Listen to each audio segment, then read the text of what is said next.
السلام عليكم ورحمة الله وبركاته. نحمده ونصلي على رسوله الكريم. أما بعد فأعوذ بالله من الشيطان الرجيم. بسم الله الرحمن الرحيم.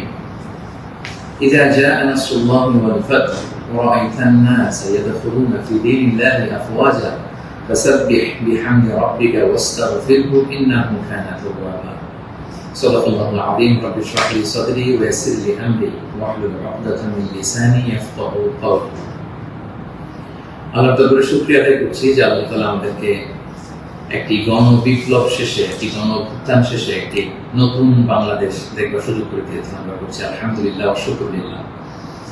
আল্লাহ তাআলার শুকরিয়ার পাশাপাশি আমি এই বিপ্লবের সাথে গণ বিপ্লব, গণ উত্থানকে যারা নেতৃত্ব দিয়েছেন, লিড দিয়েছেন, এটাকে যারা সমর্থন জুগিয়েছেন, তাদের সবাইকে প্রাণ ঢালা শুভেচ্ছা এবং অভিনন্দন জানাচ্ছি। এই বিপ্লবকে বাস্তবায়ন করবার জন্য যারা নিজের দেহের তাজা রক্তটুকু বিলিয়ে শাহাদাত বরণ করেছেন, আমি শুরুতেই তাদেরকে গভীর শ্রদ্ধার সাথে স্মরণ করছি।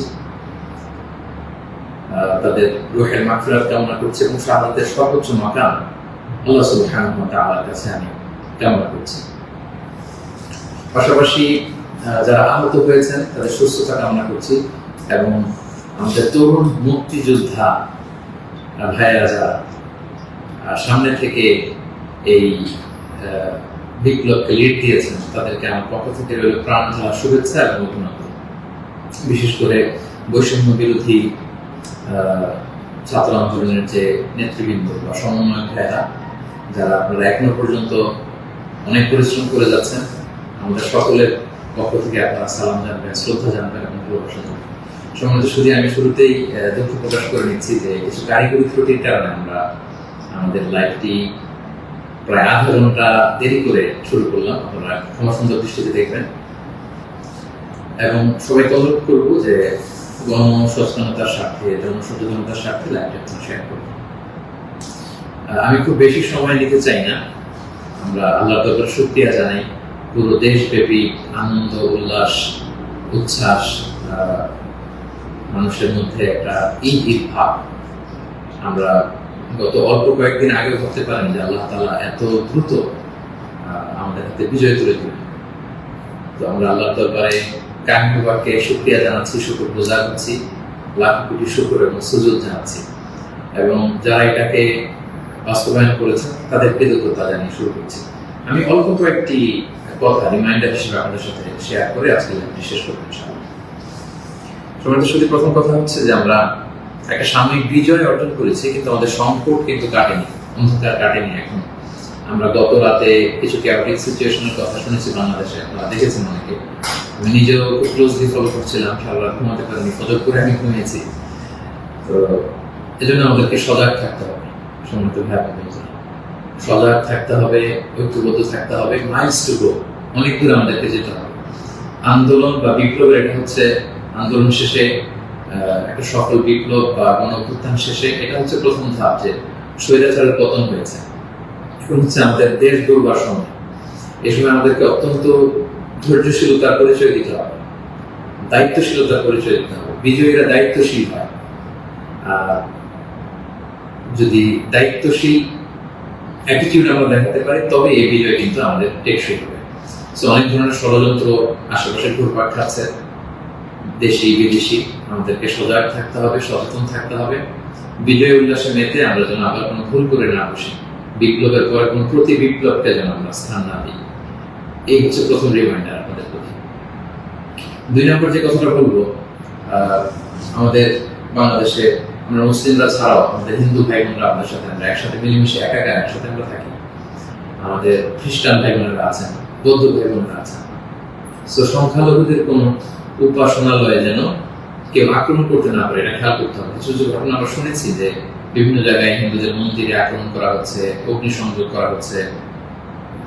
তো এটা কিন্তু অনেক বড় ধরনের একটা ষড়যন্ত্র। আমরা বছর 2 আগে আমার মনে আছে যে কুমিল্লাতে নানুয়া দিঘির পারে হনুমানের পায়ের উপরে কোরআন রেখে কি তুলকালাম কাণ্ড হয়ে গেল। সো যারা ক্ষমতা ছেড়ে পালিয়েছে তারাই দেখা যাবে যে ভাড়াটে করা লোকজন দিয়ে সেখানে আগুন দিয়ে আল্লাহু আকবার স্লোগান দিবে, নারায়ে তাকবীর, আল্লাহু আকবার স্লোগান দিয়ে বোঝাতে চাইবে যে ইসলামপন্থীদের কাজ এটা, মাদ্রাসার ছাত্রদের কাজ এটা। সো এত কাঁচা কাজ যেন আমরা না করি, আমরা যেন তাদের এই ফাঁদে পা না দিয়ে আমরা যেন সচেতন থাকি।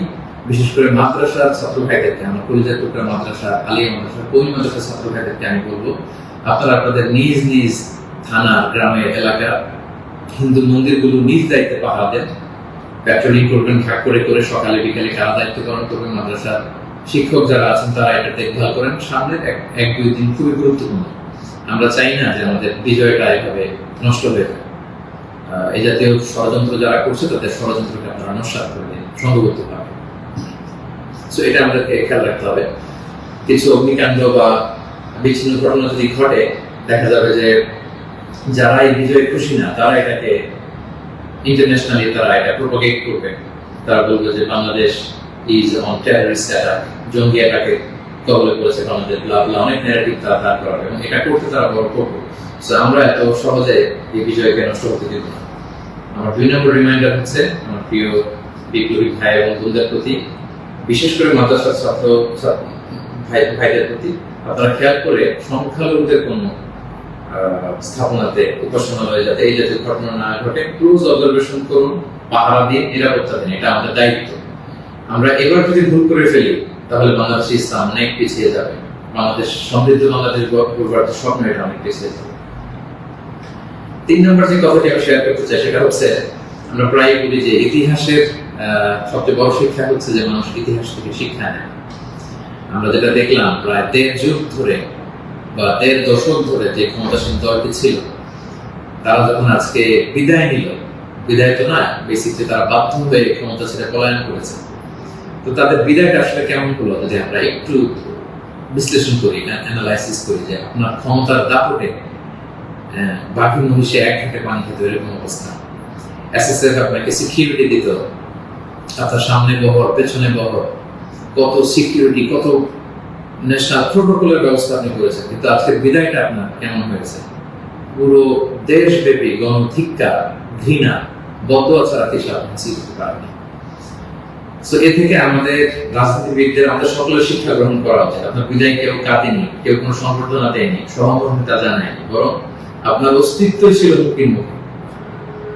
আল্লাহ তাআলা বলেন যে আমি হচ্ছি ক্ষমতার মালিক, আমি যাকে চাই, কুলিল্লাহুম্মা মালিকাল মুলক তুতিল মুলকা মান তাশা ওয়া তানজিউল মুলকা মিম্মান তাশা ওয়া তুইজ্জু মান তাশা ওয়া তুযিল্লু মান তাশা বিয়াদিকাল খায়র ইন্নাকা আলা কুল্লি শাইইন কাদির। আল্লাহ তাআলা হচ্ছেন ক্ষমতার মালিক, যাকে চান ক্ষমতার চেয়ারে বসান, যাকে চান সেখান থেকে টেনে হিঁচড়ে ক্ষমতার চেয়ার থেকে তিনি নামান। তিনি যাকে চান সম্মান দেন, যাকে চান তিনি অপদস্থ করেন, লাঞ্ছিত করেন। তার জলজান্ত প্রমাণ আমরা গতকাল কিন্তু দেখেছি। এবং তিনি হচ্ছেন ফাআলুল লিমা ইউরিদ, তিনি যখন যা চান তাই করতে পারেন। এর জন্য তাকে কারো কাছে জবাবদিহি করতে হয় না, রিপোর্টিং করতে হয় না। তিনি কুন ফায়াকুনের মালিক, তিনি হওয়া হতে দেরি হয় না। তিনি পাহাড়কে দরিয়া করেন, দরিয়াকে পাহাড় করেন, তিনি সম্মানিতকে অপদস্থ করেন, তিনি সমাজের লাঞ্ছিত অপমানিত লোকটাকে সম্মানের চেয়ারে বসিয়ে দিতে পারেন। তিনি হচ্ছেন আল্লাহ সুবহানাহু ওয়া তাআলা। মনে রাখতে হবে তিনি ক্ষমতার মালিক। আমরা যেন এটা ভুলে না যাই, ক্ষমতার চেয়ার পেলে আমরা যেন ভুলে না যাই যে আমি ক্ষণিকের জন্য এসেছি।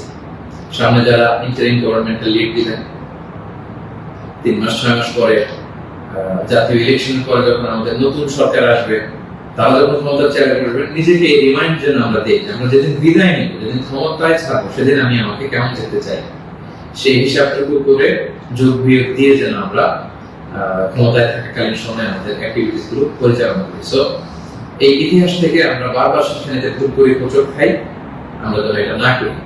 আমি আমাদের জাতীয় নেতৃবৃন্দদেরকে বলবো, যারা আসন্ন নির্বাচনে নির্বাচিত হয়ে আসবেন, বাংলাদেশকে নেতৃত্ব দিবেন, নতুন প্রজন্মের বা পুরাতন অভিজ্ঞদের মধ্যে যারা মিলে সরকার গঠন হবে সামনের ইলেকশন শেষে, আপনারা মেহরবানি করে এই শিক্ষাটুকু আপনারা নেবেন। এবং বাংলাদেশে এটা তো আমরা দেখে এসেছি ছোটবেলা থেকেই, একদল ক্ষমতা ছেড়ে অন্য দলের লোকেরা তাদের উপর কিভাবে আক্রমণ করে, যেদিন তারা ক্ষমতা থেকে যায়, আবার তারা ক্ষমতা আসলে তারা তখন ক্ষমতা ছেড়ে অন্য বিরোধী দল তাদের উপর আক্রমণ করে। এই রেশারেশি আক্রমণ আমরা চাই না, আমরা এর অবসান চাই। আমরা ইতিহাস থেকে শিক্ষা নিতে চাই। আমরা একটা সমৃদ্ধির বাংলাদেশ ঐক্যবদ্ধভাবে একসাথে হাতে হাত রেখে কাঁধে কাঁধ মিলে গড়ে তুলতে চাই। এটা হচ্ছে আমার 3 নম্বর রিমাইন্ডার। 4 নম্বর রিমাইন্ডার হচ্ছে, গতকাল আমরা দেখেছি যে স্বৈরাচারের পতনের ঘোষণার মধ্য দিয়ে পুরো বাংলাদেশ, পুরো লাল সবুজের পতাকা, পুরো 18 কোটি মানুষ আনন্দ উল্লাসে ফেটে পড়েছে। আমরা আল্লাহ শুকরিয়া আদায় করেছি, আমরা হাফ ছেড়ে বেঁচেছি, আমরা স্বস্তির নিঃশ্বাস ফেলেছি, আমরা নতুন করে একটা স্বাধীন বাংলাদেশ পাওয়ার একটা আকাঙ্ক্ষা আমাদের হৃদয়ে জেগেছে। শুধু কিন্তু দুঃখের ব্যাপার হলো আমরা মাঝে মাঝে আবেগে অথবা লোকে পড়ে অথবা হৃদয়ের জ্ঞান হারিয়ে এমন কিছু করে ফেলি যেটা আমাদের এই বিজয়কে, আমাদের অ্যাচিভমেন্টকে প্রশ্নবিদ্ধ করে, এটা ন্যায্যতাকে প্রশ্নবিদ্ধ করে। গতকাল আমরা দেখেছি যে উল্লাসিত জনতা তারা জাতীয় সংসদ ভবনে ঢুকে পড়েছে, গণভবনে ঢুকে পড়েছে, সেখানে যে লুটপাট, চুরি, যা বলা যায় এগুলো সব ধরনের কাজগুলো করেছে এবং এগুলো কিন্তু লাইভ ব্রডকাস্ট হয়েছে, বিশ্বব্যাপী ছড়িয়েছে। আপনারা আসলে কি মেসেজ দিলেন? আমাদের দেশের ছাত্র জনতা তারা কি লুটপাট করে? যারা ক্ষমতা ছেড়ে পালালো তারা তো এটাকে ইন্টারন্যাশনালি প্রোপাগান্ডা বানানো, যে দেখুন কিরকম লুটপাট, চুরি, আক্রমণ এগুলোর মধ্যে দিয়ে তারা গণভবনকে দখল করছে, তারা একটা ইস্যু বানানো। তো এই ব্যাপারটাকে আমি খুবই অপছন্দ করেছি, খুবই। আমি বলবো না যে শিক্ষিত ছাত্র জনতা এমন করেছে, যেহেতু উল্লাসিত জনতা সেখানে ঢুকে পড়েছিল, এখানে ভালো মানুষ ছিল, খারাপ মানুষ ছিল, ছিচকে চোর ছিল, টোকাই ছিল, তারা এগুলো করেছে। কিন্তু আমি দেখে অবাক হয়েছি মাঝে মাঝে অনেক ভালো ফ্যামিলির ছেলে পেলে অথবা নামাজি, দেখে প্র্যাকটিসিং মনে হয়, তারাও এরকম ছবি দিয়েছে। কেউ গণভবনের বালিশ, কেউ চেয়ার, কেউ টেবিল, কেউ পাঙ্গাস মাছ, কেউ ফ্রিজের খাবার, যে যেরকম পেরেছে হরিলুট করেছে। এটা আমার চোখে এসেছে এবং গণভবনের নেম প্লেট নিয়ে আসছে। তো এই এতটুকু বিবেকবোধ বা চিন্তা শক্তি কি আমাদের নাই যে এটা তো রাষ্ট্রীয় সম্পদ, নিজের সম্পদ না, এটা তো ভাগ বটোয়ারা হচ্ছে না। আপনি যে গণভবনের চেয়ার নিয়ে আসলেন, 3 মাস পরে যে আমাদের নিজেদের ভোটে নির্বাচিত আমাদের ট্রু লিডার যিনি হবেন, আমাদের প্রধানমন্ত্রী, তিনি কোথায় বসবেন? তার চেয়ার তো আপনি চুরি করে নিয়ে আসছেন।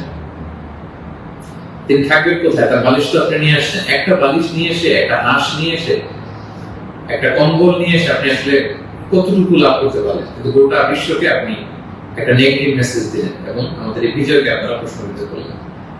এটা অনেক বড় ভুল আপনারা করেছেন সম্মানিত ভাইয়া, যারা এটা আপনারা করেছেন। আমরা পৃথিবীর বিভিন্ন জাতি গোষ্ঠীর মধ্যে থেকে তাদের অনেক ভালো গুণ দেখি, এগুলোকে আমরা নিতে পারি না? মানুষ তো নিজেদেরকে ভালো জিনিস দেখে দেখে সেগুলো অ্যাডপ্ট করে করে মানুষ নিজেকে সুন্দর করে, পলিশ করে। আমরা জাপানিজদেরকে দেখেছি তারা কত ভদ্র পরিচ্ছন্ন। অলিম্পিকে তারা খেলা দেখতে যে স্টেডিয়ামের মধ্যে দর্শকেরা যখন খাবারের প্যাকেট, চিপস, পানির বোতল, টিস্যু ফেলে দিয়েছিল, তারা অন্যান্য দর্শকদের মতো স্টেডিয়াম ছেড়ে চলে যায়। খেলা দেখা শেষে তারা নিজেরা সব ময়লাগুলো, গার্বেজ গুলো পরিষ্কার করে তারপর ক্লিন করে সেই দর্শক গ্যালারি তারা ছেড়েছে। গোটা বিশ্বে তারা প্রশংসিত হয়েছে। তো এই যে তারা একটা মেসেজ দিল গোটা বিশ্ববাসীকে যে আমরা সিভিলাইজড, আমরা পরিচ্ছন্ন। আমরা আমাদের গতকালের বিজয় উদযাপন করতে যে কি এটা করতে পেরেছি? এই যে আমাদের মধ্যে অধৈর্য, অস্থিরতা, এই যে সাময়িক বেনিফিটেড হওয়ার যে মানসিকতা, এইটা যদি আমরা ঠিক করতে না পারি, এই গণবিপ্লবে, গণ অভ্যুত্থানে, নতুন সরকার কিচ্ছু আসা যাবে না প্রিয় ভাইরা। মানে I'm telling you the truth, I'm telling you the reality, এটা আপনাদের মনে রাখতে হবে। বাস্তবতা হচ্ছে আমরা যেমন, আমাদের নেতারাও যেমন। আমরা গতকাল হরিলুট করেছি, আমাদের নেতারাও হরিলুট করেছে। আমরাও চুরি করেছি, তারাও চুরি করতো। আমরা আসলে সুযোগের অভাবে সব বাস্তবতা যেটা, কথাগুলো এই মুহূর্তে, বিজয়ের মুহূর্তে তিক্ত হলেও আমাকে ইসলামিক পয়েন্ট অফ ভিউ থেকে এই রিমাইন্ডারগুলো আমাকে বলতে হচ্ছে। I am sorry for that. তারা পদ্মা সেতুতে দুর্নীতির সুযোগ পেয়েছে, ওই লুট করেছে। তারা দেশের বড় বড় মেগা প্রজেক্টে লুট করেছে, আর আপনি ছোট্ট জিনিস লুট করার সুযোগ পেয়েছেন, ওইটা করেছেন। কোনো পার্থক্য নাই। তারা করেছে বড় বড় হরি লুট, আপনারা করেছেন ছোট ছোট চুরি লুট। এই তো পার্থক্য তো আমাদের এতটুকুই। এই জিনিসটা আমাদেরকে বুঝতে হবে যে এগুলো রাষ্ট্রীয় সম্পদ। সেখান থেকে একটা সুতা কেন আমরা টাচ করবো? আপনারা গণভবন ঘেরাও করেছেন, ভেতরে যে উল্লাস করবো, তাকবীর দিন। এমন দেশকে কোথাও খুঁজে পাবেন না তুমি, সকল দেশের রানী সেজে আমার জন্মভূমি, গলা ছেড়ে দিয়ে সবাই মিলে কোরাস গান ধরতে, গোটা বিশ্ব দেখতো আমরা কত সিভিলাইজ, আমরা কত সভ্য। সেটা না করে আপনারা ভাঙচুরের মতো কাজ, লুটপাটের মতো কাজ আমরা করে ফেলছি। আমি বলবো না যে সবাই বুঝে করেছেন, অনেকে রাগ থেকে, ক্ষোভ থেকে, ঘৃণা থেকে এটা করেছেন, কিন্তু কাজটা ভুল করেছেন। প্রথম যেটা করতে হবে, আপনাদেরকে আল্লাহর কাছে ক্ষমা চাইতে হবে। আল্লাহর কাছে ক্ষমা চান। দ্বিতীয়ত এগুলো ফেরত দিয়ে আসতে হবে। প্রিয় ভাই, আমাদের ছাত্র বন্ধুরা এগুলো কালেকশন করছে, এবং ছাত্র ভাইদেরকে আমি বলবো যারা এগুলো আবার রিটার্ন দিতে আসবে তাদেরকে যেন আমরা ব্লেম না করি, পড়াশোনা না করি। তারা তাদের রিয়েলাইজেশন থেকে নিয়ে আসছে, এগুলো তারা রিসিভ করুন। কারণ এগুলো রাষ্ট্রীয় সম্পদ, নতুন গভর্নমেন্ট আসলে আবার নতুন করে রাষ্ট্রীয় অর্থ ব্যয় করে এগুলো আমাদেরকে আবার মেরামত করতে হবে, ঠিক করতে হবে সঙ্গে সঙ্গে। এবং একজন মুমিন এই কাজ কখনো করতে পারে না। একজন বিশ্বাসীর সাথে এই ধরনের মাইন্ডসেট অ্যাটিটিউড যায় না। প্রিয় ভাই বোনেরা, ছোট একটা হাদিস বলে পয়েন্ট আমি শেষ করছি। খাইবারের যুদ্ধ থেকে রাসূল সাল্লাল্লাহু আলাইহি ওয়াসাল্লাম সাহাবাদেরকে নিয়ে ফিরছিলেন বিজয়ী হয়ে। আপনাদের মনে থাকবার কথা, ইহুদিদের বিরুদ্ধে এই যুদ্ধ হয়েছিল, সপ্তম হিজরির ঘটনা। ফেরার পথে রাসূল সাল্লাল্লাহু আলাইহি ওয়াসাল্লাম একজন খাদেম রাসূল সাল্লাল্লাহু আলাইহি ওয়াসাল্লাম উটের হাওদাস ঠিক করছিলেন, এমন সময় একটা বিক্ষিপ্ত তীর এসে তার গায়ে লেগে সে সেখানে মারা যায়। সাহাবারা তার জন্য দোয়া করলো। তারা বললো কি খুশ নসিব তা, যুদ্ধ থেকে ফিরে আসার পথে এই মুজাহিদ শহীদ হয়েছে, জান্নাতের নীল পাখি হয়ে সে ঘুরবে। রাসূল সাল্লাল্লাহু আলাইহি ওয়াসাল্লাম বললেন, না, তোমরা এই মন্তব্য করো না, তোমরা জানো না আমার এই দাস সে সুযোগ পেয়ে রাষ্ট্রীয় সম্পদের অর্থাৎ গনিমতের যেটা পেয়েছিল ভাগ বটোয়ারার আগে সে লোকচক্ষুর আড়ালে একটি চাদর চুরি করেছিল, এবং এই জাহান্নামের এই চাদর তার গা পেঁচিয়ে তার শরীরকে জ্বালিয়ে ফেলবে, তাকে দগ্ধ করবে। আল্লাহু আকবার। অনেক লম্বা কথা, আমি সংক্ষেপে শেষ করে দিচ্ছি। সময়টা যদি আপনি খেয়াল করে দেখুন, একজন সাহাবী, বিশ্বনবীর সার্ভেন্ট, সে রাষ্ট্রীয় এই সামান্য একটা চাদর চুরি করার কারণে রাসূল সাল্লাল্লাহু আলাইহি ওয়াসাল্লাম বললেন শাহাদাত তো দূরের কথা, এই চাদরটাকে অগ্নিদগ্ধ করবে। তো আপনার কি ভয় পায় না? আপনি যে অনুভব থেকে বালিশ নিয়ে আসলেন, চাদর নিয়ে আসলেন, ওখানকার টিভি নিয়ে আসলেন, ওখানকার জিনিসপত্র যে আপনি কাঁধে করে নিয়ে আসেন, ফুলের টব এটা সেটা ভেঙে যে নিয়ে আসেন, এগুলো যে আগুনের লেলিহান শিখা হয়ে আপনাকে জ্বালাবে, আপনার কি ভয় হয় না? এই মাইন্ডসেটের যদি আমরা থাকি, কোন ভালো নেতাই আমাদের কিছু করতে পারবে না। 18 কোটি জনগণের এই হাইলি পপুলেটেড দেশে কেউ এসে কিছু করে দিয়ে যেতে পারবে না যদি আমরা নিজেরা না শুধরাই। আমরা এটা ভুল করেছি, আমরা অনুতপ্ত হব, অনুশোচিত হব। যারা আমার আলোচনা শুনেন, আমাকে পছন্দ করেন, আমি হাত জোর করে অনুরোধ করব প্রত্যেকটি জিনিস আপনারা ফেরত দিয়ে আসবেন। এগুলো রাষ্ট্রীয় সম্পদ, কোন রাষ্ট্রীয় সম্পদকে তো সুরক্ষিত করার অধিকার আল্লাহ তাআলা আমাদেরকে দেন। আল্লাহ তাআলা আমাদেরকে বোঝার তৌফিক করুন। 5 নম্বর যে পয়েন্টটি বলবো সম্মানিত ভাই বোনেরা, গত রাত থেকে এখন পর্যন্ত আমি শুনেছি যে কাইন্ড অফ সিভিল ওয়ারের মতো একটা অবস্থা, গৃহযুদ্ধের মতো অবস্থা, থানা জ্বালিয়ে দেওয়া, ভিন্ন রাজনৈতিক মতাবলম্বী যারা তাদেরকে সুযোগ পেয়ে আক্রমণ করা, হতাহতের ঘটনা কিন্তু ঘটেছে। এইরকম চালিয়ে গেলে আমাদের বিজয় কিন্তু যে কোনো মুহূর্তে নস্বাত হয়ে যেতে পারে। এবং আমি সেনাবাহিনীকে বলবো অস্থায়ীভাবে সামনের 2-1 দিনের জন্য আপনারা আর্মি ডেপ্লয় করুন সব জায়গায়, প্রতিটি থানায়, প্রতিটি ইউনিয়নে, প্রতিটি জেলায়, just to confirm and ensure the security. NTA government যখন আসবে তখন তাদের দিক নির্দেশনা অনুযায়ী তাদের লিডারশিপে আপনারা সহযোগিতা করবেন, কাজ করবেন। কিন্তু এই হানাহানি, মারামারি, রক্তপাত থামানোর জন্য, সংঘাত থামানোর জন্য আমার মনে হয় আমাদের প্রাণের ব্যাটালিয়ন সেনাবাহিনীকে আমি এই অনুরোধটুকু করবো যে জরুরি ভিত্তিতে দেশের এই সমস্ত জায়গায়, থানাগুলোতে, মন্দিরগুলোতে যেখানে সংঘাত হওয়ার সুযোগ আছে সেখানে আর্মিদের ডেপ্লয় করা হয়। তা না হলে যে পরিমাণে হতাহতের ঘটনা ঘটেছে, এটা যদি আরেক-দুই দিন চলতে থাকে এরকম, এবং সুযোগ পেয়ে একে আক্রমণ করা, ওকে আক্রমণ করা, ঝাল ক্ষোভ মেটানো, বা ভিন্ন রাজনীতি হওয়ার কারণে এতদিন তারা জুলুম করেছে, আজকে তার বাড়ি জ্বালিয়ে দিব, তার ছেলে মেয়েদের অত্যাচার করবো, তার উপর আক্রমণ করবো, এটা যদি আমরা করি তাহলে আমরা ভুল করে ফেলবো। আমি আগেই বলেছি যে বিজয়ীরা দায়িত্বশীল হয়, দায়িত্বশীলতার পরিচয় দিতে হবে, তাহলে এই বিজয়টা টেকসই হবে। তা না হলে এভাবে লুটপাট শুরু হলে বলবে যে এই স্বৈরাচারী সরকার এত দেরি ভালো ছিল, এখন তো দেখে দেশের অবস্থা আরো খারাপ। এরকম কোনো কমেন্ট যদি কেউ করার সুযোগ না পায়, কেউ যেন এই চান্স নিতে না পারে, একটা গৃহযুদ্ধের দিকে যেন আমরা চলে না যাই। আল্লাহ তাআলা আমাদের দেশকে হেফাজত করুন, সমর্থ ধ্যান করুন। এবং যারা বড় বড় অপরাধী ছিল, ক্রাইম করেছে, অবশ্যই তাদেরকে আইনের হাতে তুলে দিন, তাদেরকে ধরে রাখুন, বেঁধে রাখুন, পুলিশের হাতে দিন, সেনাবাহিনীর হাতে দিন, সংঘবদ্ধভাবে তাদেরকে আটকে রাখুন, তাদেরকে দেশ ছাড়তে, দেশ থেকে পালাতে আপনারা বাধা দিন। এই কাজটুকু করবেন।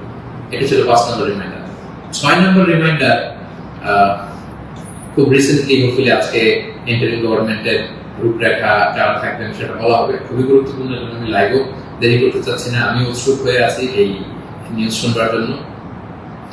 কিন্তু বর্তমানে যেহেতু সেনাবাহিনী সবকিছু নেগোসিয়েট করছে এবং আমাদের বৈষম্য বিরোধী ছাত্র আন্দোলনের ভাইদেরকে, সেনাবাহিনীর দায়িত্বশীলদেরকে আমি বলবো যে এখনো কিন্তু সন্ত্রাসী গোষ্ঠী বা অপশক্তি দেশের বিভিন্ন জায়গায় আছে। বিশেষ করে আমরা বিভিন্ন সময় দেখেছি যে ছাত্রদের হাতে আমরা রামদা, হকি স্টিক, তারপর অস্ত্র আমরা দেখেছি।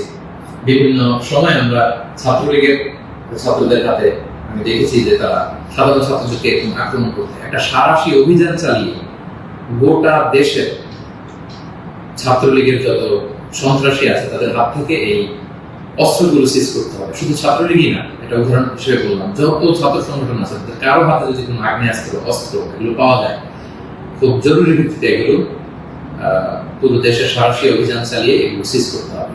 কোনো ছাত্রের হাতে, কোনো সিভিলিয়ানের হাতে কোনো গান, কোনো রামদা এগুলো যেন আমরা কখনো না দেখি।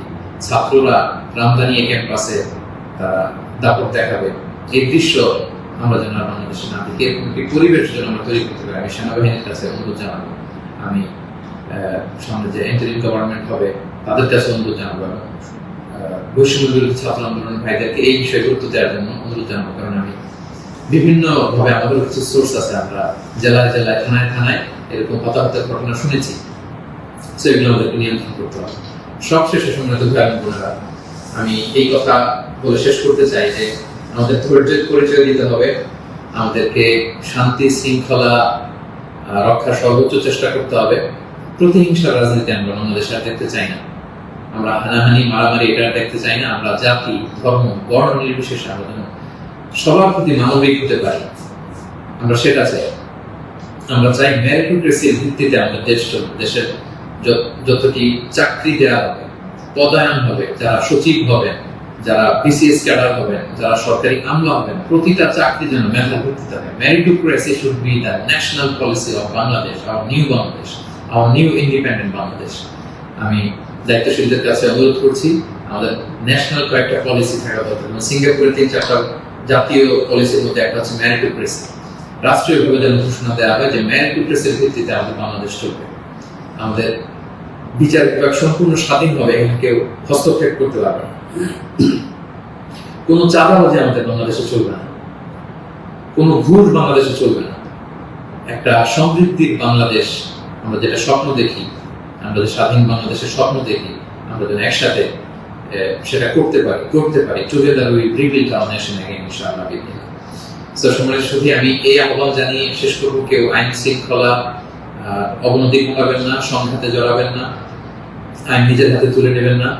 সংখ্যালঘু ভাইদের দিকে দৃষ্টি রাখুন, কারণ এইটাকে তারা টার্গেট করে একটা প্রতি বিপ্লব, দেশে একটা ক্যাওটিক সিচুয়েশন তৈরি করবে। এবং পুলিশ বাহিনী, সেনাবাহিনী, বিমান বাহিনী, র্যাব, আনসার, বিটিআর, প্রত্যেকটি বাহিনীকে আমি বলবো যে আপনাদের কাছে অনেক বড় দায়িত্ব। দেশের শান্তি শৃঙ্খলা, সিকিউরিটি, নিরাপত্তা নিশ্চিত করে এগুলো আপনাদের দায়িত্ব।